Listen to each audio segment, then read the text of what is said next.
y Manuel González, analista cuantitativo senior de la firma. Bienvenidos. Hola, encantado de estar aquí, como siempre. Gracias. Pues Manuel, ¿qué representa este movimiento por parte de la Reserva Federal de Estados Unidos y cuál es tu visión con respecto a la política monetaria en Estados Unidos?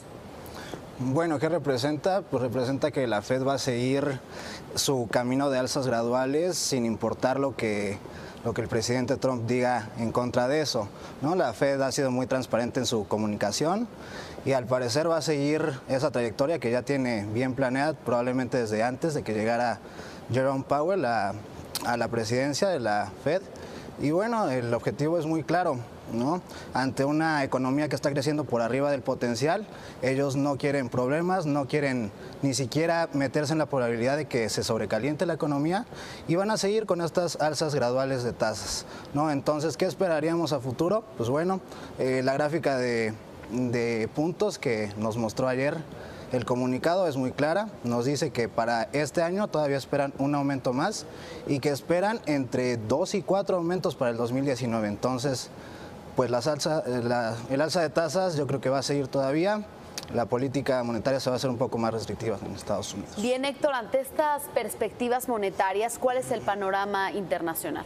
Bueno, punto número uno, como bien lo dijo Manuel, seguirán subiendo las tasas de interés y eso por supuesto que pegará a los mercados. No obstante, en general los mercados financieros siguen relativamente tranquilos porque hay que considerar que la tasa real pues prácticamente es ligeramente arriba de cero, ¿no? Y eso que no tenemos las últimas lecturas de inflación. Pero si la inflación core, la inflación central está en apenas 2%, pues entonces pues, prácticamente estamos en cero o arribita de cero en tasas de interés reales. Entonces, desde ningún punto de vista podríamos decir que esto es una política restrictiva todavía, ¿no?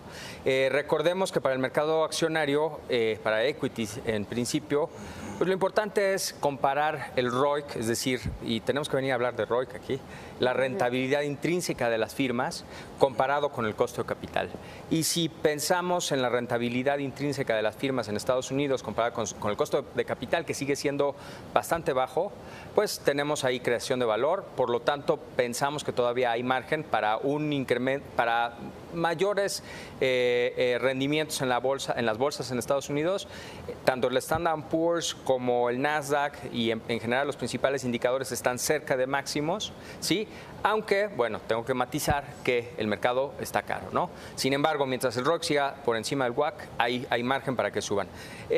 ¿Cuáles son las nubes en el horizonte que vemos por ahora? Bueno, punto número uno, la guerra comercial. Esa es una enorme nube en el horizonte, porque a pesar de todos los dichos de Donald Trump con respecto a China, existe una simbiosis natural entre Estados Unidos y China. Una economía es intensiva en capital y la otra es intensiva en mano de obra, aunque por supuesto los chinos cada vez están haciendo un poco más intensivos en capital.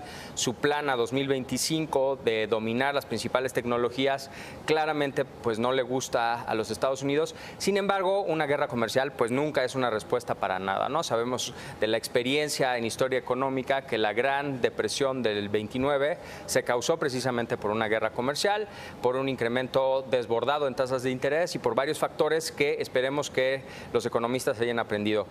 Una nube que se está aclarando en el horizonte es el tema de Brexit, ¿no? Aquí básicamente el llamado Chequers Plan. Chequers es la residencia de la primera ministra del Reino Unido. Theresa May, ajá. Sí, Theresa May, exactamente. Ese plan fue rechazado por la Unión Europea. Entonces aquí hay pues de dos sopas, ¿no? O más bien, básicamente el camino está más o menos trazado. Punto número uno, se llevará esto al Parlamento y las opciones son, no va a haber checkers, es decir, vamos a tener que ser mucho más, los británicos van a tener que ser mucho más flexibles, o se salen de la Unión Europea sin ningún acuerdo, ¿no? Le llaman ellos no deal, ¿no? Salirse de la Unión Europea sin acuerdo es básicamente tirarse al precipicio. ¿Por qué? Porque la Unión Europea representa gran parte de su comercio, gran parte de sus servicios financieros. Recordemos que la industria financiera es importantísima para Londres. Entonces, esa no es una opción realista. ¿Qué va a pasar? Que el Parlamento no va a aprobar esta decisión y, por lo tanto, es muy probable que se vuelva a ser un referéndum, ¿no? Y el referéndum, esto lo dice The Economist, no lo digo yo, básicamente diría dos cosas, ¿no? Va a ser ¿quieres Brexit sin acuerdo? ¿No? Es decir, te quieres tirar al precipicio o pues no hay Brexit. Entonces yo lo que opino es que la probabilidad de que el Brexit se eche para atrás se ha incrementado considerablemente en las últimas semanas, claro, y eso es muy bueno en general para la certidumbre en los mercados financieros en lo general. A nivel, ¿no? internacional. Y luego ya aterrizando un poquito hacia nuestro país, bueno, tenemos el tema de NAFTA. Claramente, aquí es muy interesante la estrategia de Canadá, desde mi punto de vista, ¿no? ¿Por qué? Porque parece ser que los canadienses están tirando al precipicio, hablando de precipicios, pero probablemente lo que están jugando es que Donald Trump, le llaman los de teoría de juegos, juego de chique, ¿no?